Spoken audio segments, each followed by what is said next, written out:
Aí, cara, um ex-padre de Caruaru, Pernambuco, manda mensagem. Acho que esse cara já teve aqui, Caião. Ele teve aqui, ele era padre. Agora ele está se colocando como ex-padre. Caião, como barro na mão do oleiro, continuei desde minha última fala com você. Aí, tá vendo? Em 2015 te encontrei. Algumas mensagens que segui à risca. Fiz uma queda para cima. Te falei que era padre, triste e infeliz. Você me disse assim: deixa esse cheiro de vela e vá viver a vida de calças comuns. Não consegui mudar a instituição, não consegui mudar nada fora, mas dentro a graça de Deus mudou. Estou na terra do artesanato do barro. Aleluia. Caio, um dia eu gostaria de conversar com você para te contar tudo de como Deus me abençoou em você. Naquela época eu escutei a sua voz e sabia que em ti falava a voz. Aleluia, louvado. Estudei, sou professor agora, como você sugeriu. Vivo a alegria do filho que voltou para a casa do pai. Aleluia. Olha que lindo. Linda, meu irmão. Olha só, meu querido, passe o seu WhatsApp para o Braulio. Isso. Eu dou uma ligada para você, a gente faz uma chamada de vídeo. Aí eu fico conhecendo seu rostinho.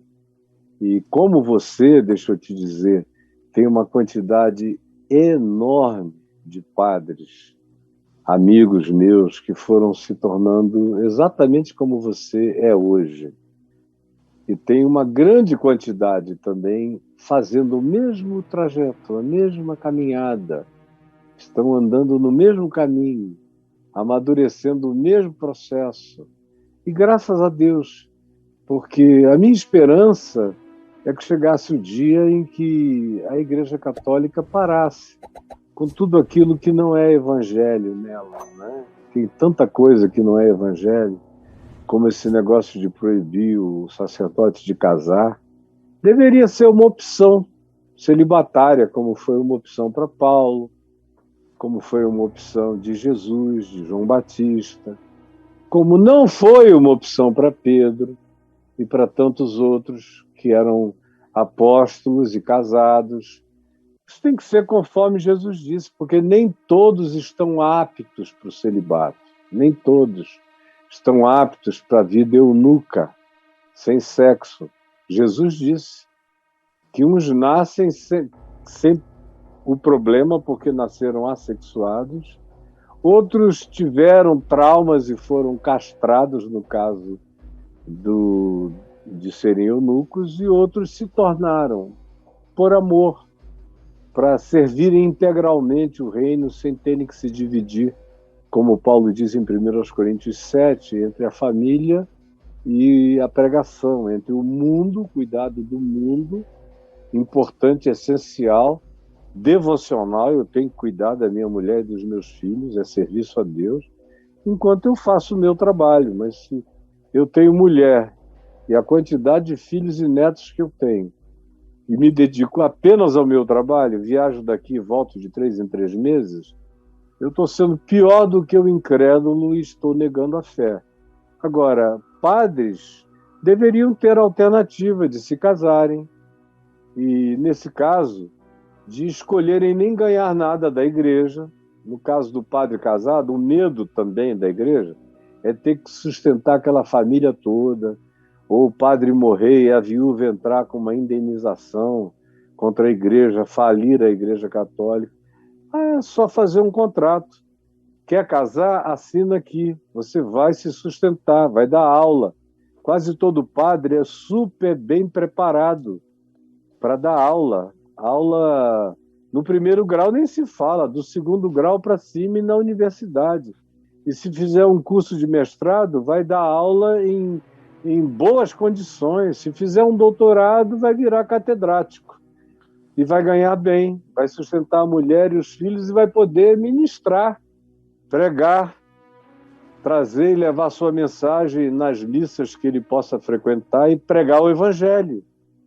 limpo da graça de Deus. Quem me dera o Papa Francisco vencesse essa parada, que por ele já tinha sido estabelecida há muito tempo. Não é que a cúria não deixa. O problema do Papa Francisco é a cúria romana.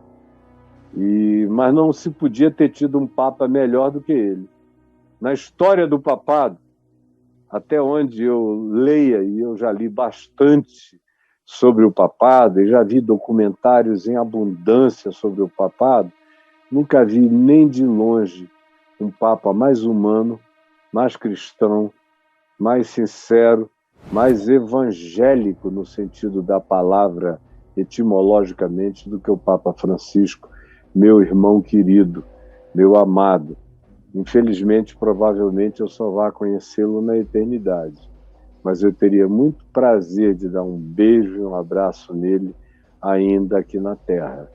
Mas quem dera pudesse ser assim, pudesse ser escolha para muitos.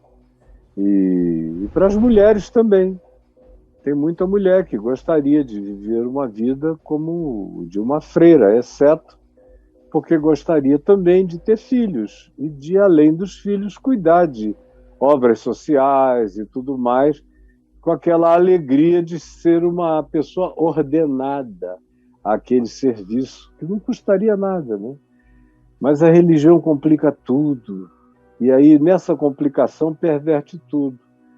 Porque eu ajudei, assim que eu me converti, havia um padre muito famoso na minha cidade, em Manaus. Era o padre da mídia, e ele me acompanhava antes de eu me converter. Ele achava que eu era um doidão muito interessante. Quando eu me converti, ele ficou apaixonado. Quando logo depois eu comecei a pregar na televisão, um ano depois eu estava na TV, ele ficou louco, porque ele disse: esse maluco tem uma teologia profunda, ele diz coisa com coisa, ele pensa. Aí ele me procurou, ficamos amigos, ele começou a me convidar para dar aula em cursilhos, em eventos católicos, depois me pediu para organizar uma escola dominical na paróquia dele, que era uma grande paróquia da cidade, e ficamos amigos íntimos. Eu passei a ser o confessor dele, ele me contava das angústias dele, ele era um padre jovem, bonitinho, a meninada, aquelas caboclas gostosas e ávidas do Amazonas, dava em cima dele, ele não aguentava, de vez em quando ele estava pegando uma, aí vinha chorar comigo: Caio, eu sou um canalha, eu sou um cretino. Eu digo: não, cara, você é normal, é gente boa, só está debaixo de um regime perverso, porque você tinha que ter o direito de casar e de servir a Deus como eu sirvo, casado, com sexo, com filhos. Mas, infelizmente, na tua denominação não vai mudar jamais. Pelo menos não tem nada em perspectiva de que isso mude. Conclusão, nós ficamos tão amigos. Depois que eu saí de Manaus, não muito tempo depois ele saiu de lá também e foi para a cidade dele no interior de São Paulo. Aí, passados uns 10 ou 15 anos sem ver, sem ter notícia nenhuma dele, do meu amigo Frei, eu encontrei com ele no interior de São Paulo, numa cruzada minha, aquela multidão. Aí lá vem ele, já com o cabelo um pouco grisalho, uma mulher bonita com ele, umas crianças. Aí eu olhei e falei: parece um fulano. Aí quando ele chegou perto, ele me abraçou, me beijou e falou: você lembra de mim, não é? Eu falei: fulano. Aí ele disse: cara, eu segui teu conselho, olha a minha mulher, que coisa mais linda, meus filhos. E eu não sou mais padre por causa da instituição, mas eu me tornei um presbítero com o potencial de pregar, e eu estou pregando. Depois eu encontrei com ele de novo, ele falou: foi ficando meio difícil, eu comecei uma reunião, uma comunidade livre do Evangelho na minha casa, e está tudo mais bonito do que nunca. Nada disso precisava ser assim, né? Sem falar nesses outros que acabam caindo na perversão, na pedofilia, na loucura. Não estou dizendo que, se não fossem padres, poderiam ser pedófilos seculares. Não. Mas, eventualmente, não seriam. Eventualmente, assumiriam a sua homoafetividade e teriam uma relação de igual com igual com outra pessoa, sem terem que destruir vidas infantis ou adolescentes. Então, todas essas coisas, esses dogmas, que, como Paulo diz, que nos últimos tempos, escrevendo aos Tessalonicenses, haveriam aqueles que proibiriam o casamento, e ele chama isso de heresia, porque só provoca coisa ruim. Isso aí deveria ser de vez extinto, como na cabeça da maioria esmagadora dos católicos da Terra. Essa é uma loucura que deveria ser banida. Os padres, os patriarcas e os padres da Igreja Ortodoxa Russa são casados, da Igreja Ortodoxa grega, armeniana, casados, tem mulher, tem filhos, e não cai o pedaço de ninguém. Foi a Igreja Católica, com a sua influência agostiniana, Tomás de Aquiniana, com aquela coisa muito, muito aristotélica e com algumas influências platônico-gnósticas, é que acabou virando essa denominação da cristandade, onde parece que tudo que se relaciona com sexo tem a ver com a pior parte de uma criação que Deus tão pouco sequer reconhece, a menos que seja entre duas pessoas que não sirvam de maneira explícita para poderem ter filhos e batizarem-nos assim que nasçam, para os meninos não ficarem no limbo. É tudo tão pagão que não dá nem para acreditar. Mas faz isso, dá teu número pro Braulio que a gente conversa, tá bom, meu mano? Beijão. Tchau. Pois é, Caião, aí eu deixei aqui, enquanto você estava falando, você mandou dar o número para mim, deixei meu Instagram aqui, já ficou na tela um tempão, na sua fala aqui, e aí ele vai entrar em contato no meu direct e vai passar o telefone para mim. Vou deixar aqui o Instagram, beleza? Caião, é o seguinte... eu vou te fazer uma pergunta acerca... Eu me distraí aqui com o YouTube, mas enfim. Há quanto tempo você acha, Caio? Quanto tempo você acha que a Igreja Católica ainda vai segurar essa coisa do celibato? Porque o padre é um cara gente boa e tal. Você falou que a cúria que pisa na bola, mas eles estão beatificando com tanta velocidade as pessoas. Você não acha que essa coisa do celibato pode ser alterada em pouco tempo? O que você pensa disso? Eu espero que sim, não é? Mas depende muito do Papa. Se o Papa Francisco viver muito e os cardeais morrerem mais rápido do que ele, porque... Então ele tem que sobreviver aos cardeais. Graças a Deus tem um monte de cardeal ali esperando promoção para a eternidade, né? Tomara que recebam promoções rápidas e que venham cardeais mais abertos. Porque é o cardinalato que segura esse negócio todo, aquela cúria, aquela estrutura que vive desse negócio.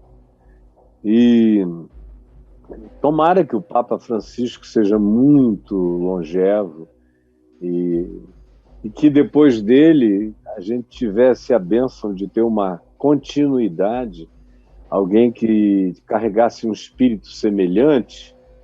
Poderia ser que a gente ainda vivesse para ver, mas, do contrário, é quase impossível. Isso virou um dogma eclesiástico dos mais pesados e ainda envolve tanto dinheiro e tantas questões econômicas que esse pessoal poderia resolver com simplicidade, mas eles não querem essa simplificação.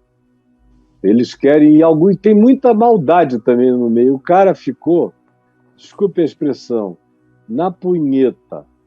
Eita. Na punheta, lá no catre dele, na cela dele, na pornografia escondida, ou na bundinha do adolescente, ou transando com garotinhas levianas da igreja que gostam de dar para um padre, como eu já encontrei algumas meninas que eu adoro comer um padre, pastor. Meu Deus. Eu já ouvi isso mais de uma vez. Então, fica uma tentação miserável, né, cara? Você consegue me imaginar pastor de uma igreja com algumas centenas ou milhares de membros, proibido de casar, solteiríssimo, desde que eu fui ordenado com 20 anos de idade, já estava pregando desde 18, mas ordenado com 20. Você consegue me imaginar esses anos todos, 50 anos, sem uma mulher dar uma peãozada em cima de mim? Meu Deus, sem chance. Eu não consigo, brother. Não tem jeito, não. Eu não consigo. Não nasci para ser celibatário. Não dá, não dá. Então, até porque a igreja é feita de membros. Né? De membros. São membros. De membros. De membros. Agora, eu, conquanto tenha nascido para pregar o evangelho, tanto quanto eu nasci para pregar o evangelho, eu nasci também para ser pai e para ser marido. A minha paternidade está tão intrinsecamente e visceralmente vinculada a mim quanto o meu chamado para pregar o evangelho.